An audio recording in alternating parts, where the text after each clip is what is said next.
Hey Janae, so as I said, I would make a video especially for you detailing my process and how I wash my hair, and I'm going to give you some tips as well. Let's hop right in to the first step. So we have our onion, a knife, a cutting board, and we're going to heat up about 2 cups of water in a pot. I used a small onion and sliced maybe a quarter of that and then diced that up. So keep in mind, if you're using a larger onion, you don't need to use the whole thing because then you'll have too much. Now when you're done slicing and dicing, throw your onion into the pot and bring it to a boil. What you don't see on camera is after it's done boiling, I let it cool off and then put the water and the onions into a blender. And I got it to the consistency similar to a watery conditioner. Okay, so now that the onion is chopped up and it's boiling, I like to use this time to prep for my detangling process. And what I use for that is conditioner. I have the Aussie brands and I have 2 because I'm running low, so I might end up using both. But it doesn't really matter which brands I use as long as it is an actual conditioner that I can feel my hair getting softer and it has a lot of slip so that the process is easier when I'm detangling. So let me show you how I detangle my hair. So this is the detangling portion. I like to come into the bathroom, steam it up, and spray my hair so that my hair can attract moisture. I also do it so that my hair strands can loosen up and get softer. That way it's easier for me to separate my hair into sections, and I do that because I like to work in sections when I'm in the shower detangling.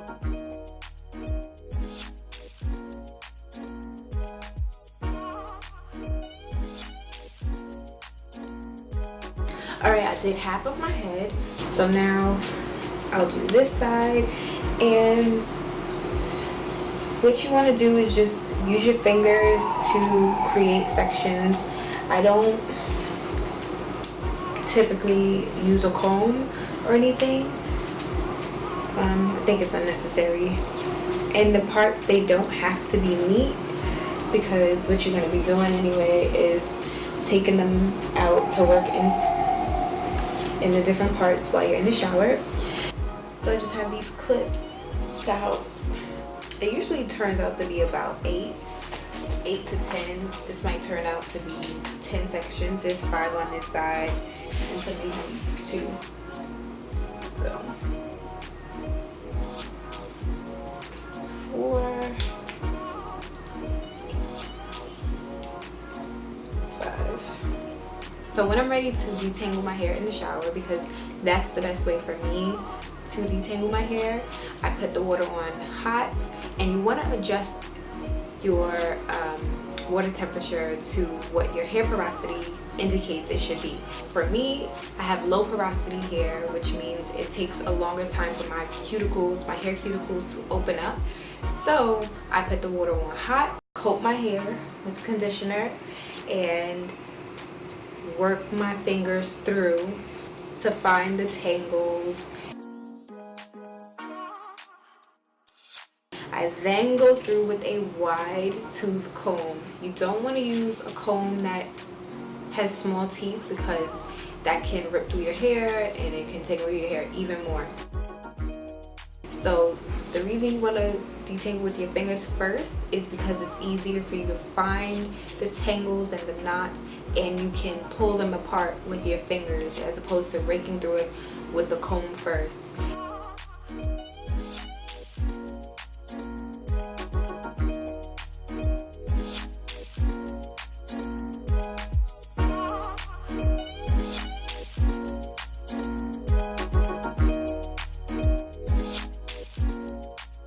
So once you're done detangling with your fingers, you want to go through with a wide tooth comb.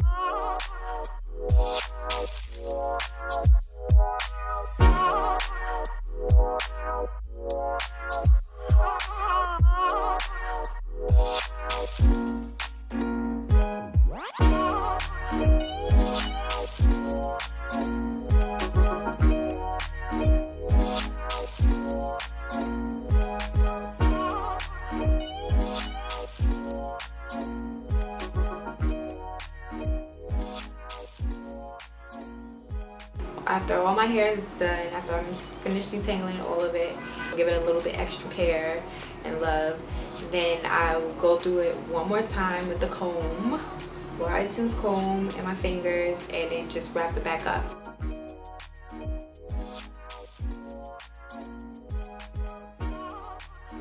I'm done detangling my hair, and now I'm going to rinse my hair with the onion juice. This is the same onion juice that we blended up earlier, that we boiled and blended up, and now I'm going to put that in my hair and allow it to set overnight because I don't feel like shampooing my hair today. So I'm going to just lean over the tub and pour the onion juice over my hair. The onion juice is in my hair now. As you can see, I have this towel around my neck because it's dripping. What I like to focus on is just massaging it into my scalp. So something like this. Just get it all on here. I still have conditioner in my hair.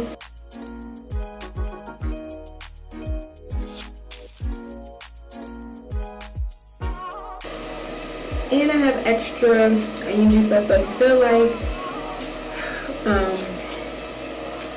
your hair is maybe not saturated enough, then feel free to add more. And that's pretty much it. So do this for the remainder of your sections.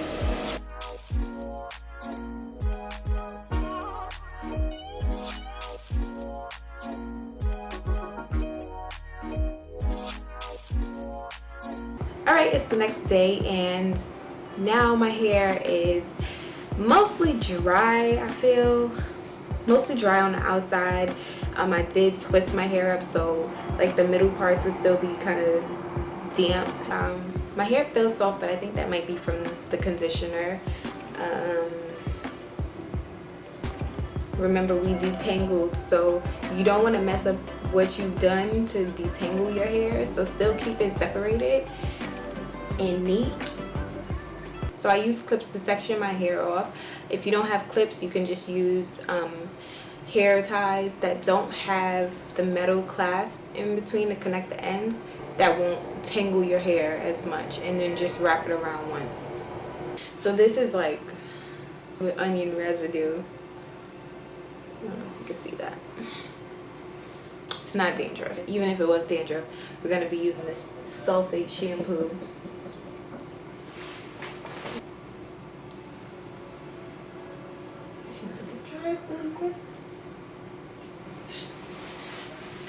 So what you want to do, or what I do, is I use the sulfate shampoo, massage my scalp and make sure that my scalp is clean. I make sure that the strands of my hair is clean, that the that I'm getting any kind of built up products off of my scalp. I would suggest using a sulfate shampoo as opposed to using a non-sulfate shampoo, because sulfates help to clean and cleanse your hair. You probably don't have to wash your hair like every week or every time you wash your hair with a sulfate shampoo. I do. That's my preference, but whatever you choose to do. I just find that sulfate shampoos cleanse my hair the best. That's the next step. Just cleanse your hair as you would normally. So get a deep clean, massage your scalp, use the pads of your fingertips, get in there, give yourself a scalp massage, but also try to get in there to break up and break down whatever residue might be left on your scalp.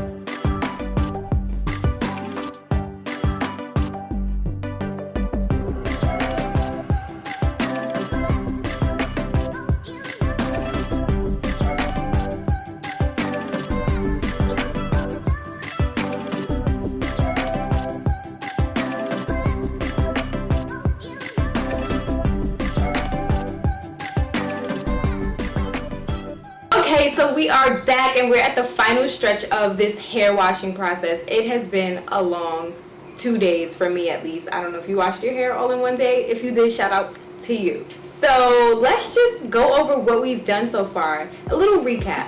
First, we pre-moisturize our hair so that we can start off with the detangling process so that it's a little bit easier. We loosened up those hair strands. Then we separated our hair into sections so that it's easier to work in when we're in the shower detangling. Then we actually did the detangling process. Then we did an onion rinse. An onion rinse? Yes, an onion rinse. And we finally shampooed and conditioned. And if you felt like it, you deep conditioned for about 15, 20, 30 minutes overnight, whatever you felt like doing, or you just rinsed it out completely. Our last step in this washing process is to lock in all of that moisture. What I like to use are oils to lock in all of that moisture. So these are the oils I like to use: olive oil and castor oil. Honorary mention, grapeseed oil. The reason why we want to lock in that moisture is so that we can remain besties with our hair, so that we show our hair that we love it and that it can love us back. We want to moisturize our hair, otherwise it'll be dry over the next few days, and you did all of that work for what? For nothing. Make sure you lock in that moisture with something.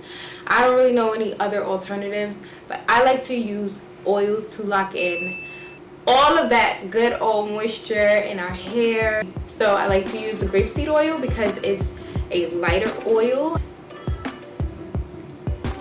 Coat your hair. Coat it, coat it, coat it. We're gonna like to go over with castor oil. Let's say you're doing a twist out. You don't want to use too much of the castor oil because it will weigh your hair down. This is like a dime size, maybe dime or penny sized amount. Work it onto your scalp and then down the length of your hair. And this, I think, is the better oil to really lock in that moisture. Focus on making sure that the ends of your hair are getting some of that love too. I had to learn to lock in the moisture at the ends as well because our ends tend to get dry and brittle, and we don't want that. So this is enough for me for probably 2 sections, TBH. I just like to use this to add shine, continue to lock in that moisture. Let's see, we have some still left on my hands.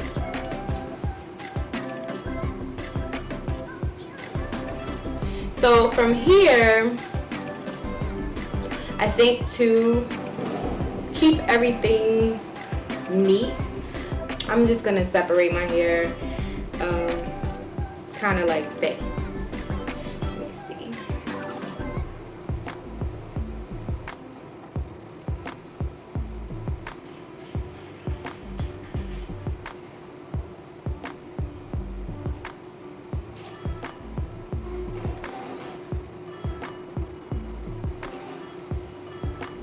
Like the tiniest amount.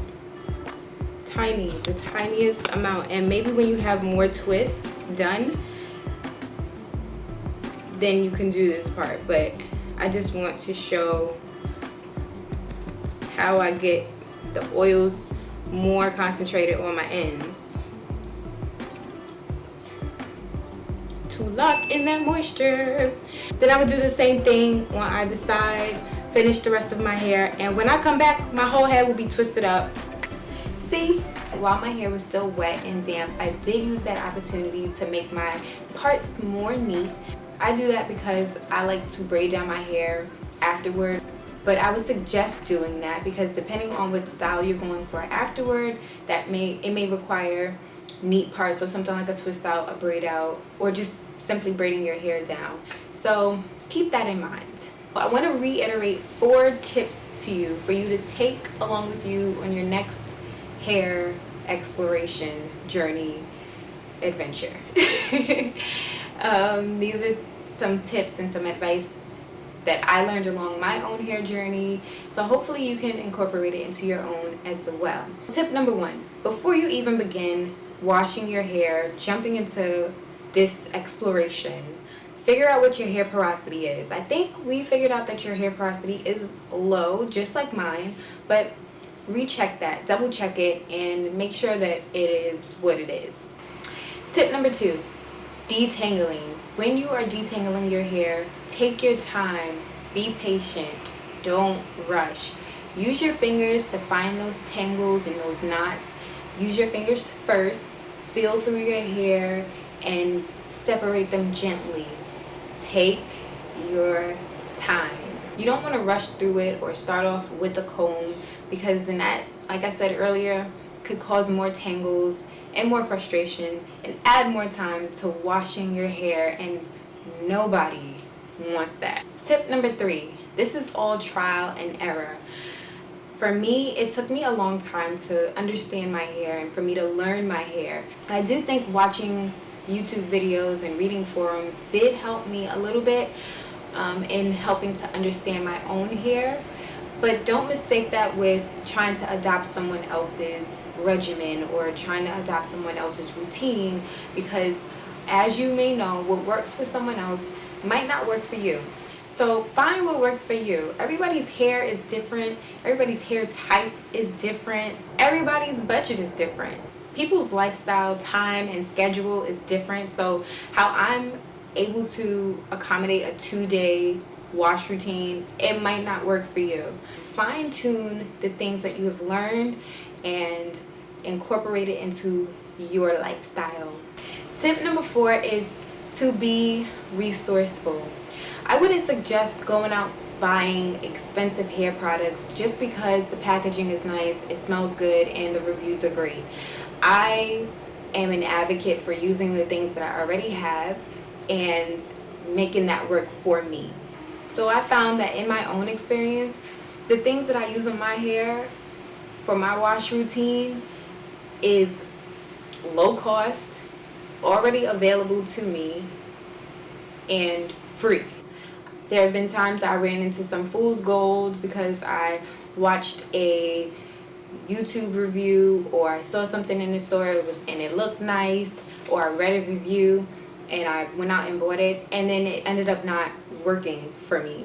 So take your time in finding products that work for you, and in the meantime, use what you already have. Here's bonus tip number 5. After we did all of that hard work, detangling, rinsing with onion juice, shampooing, conditioning, and locking in that moisture, we want to still upkeep that. We want to upkeep it for the week, or until the next time we wash our hair. So the best tip I have is to kind of mimic that process. I know my hair, it gets kind of dry if I don't spritz it with water every other day or every few days. So that's what I do. I spritz my hair with water, and then I reseal that in with castor oil or an oil of my choice. This goes along with understanding your hair and figuring out what your hair likes and what it needs, and being able to respond to that. So now we have reached the end of our hair washing journey, and I'm so happy I was able to share my experience. Take all of this knowledge, go forth and flourish with your beautiful hair. Don't forget to like, comment, subscribe, share this video with all your friends, family, your coworkers, anybody, everybody. And follow me on Instagram at ThePolishedNYER. That is The Polished New Yorker, that's me. And I'll see you in my next video. Bye.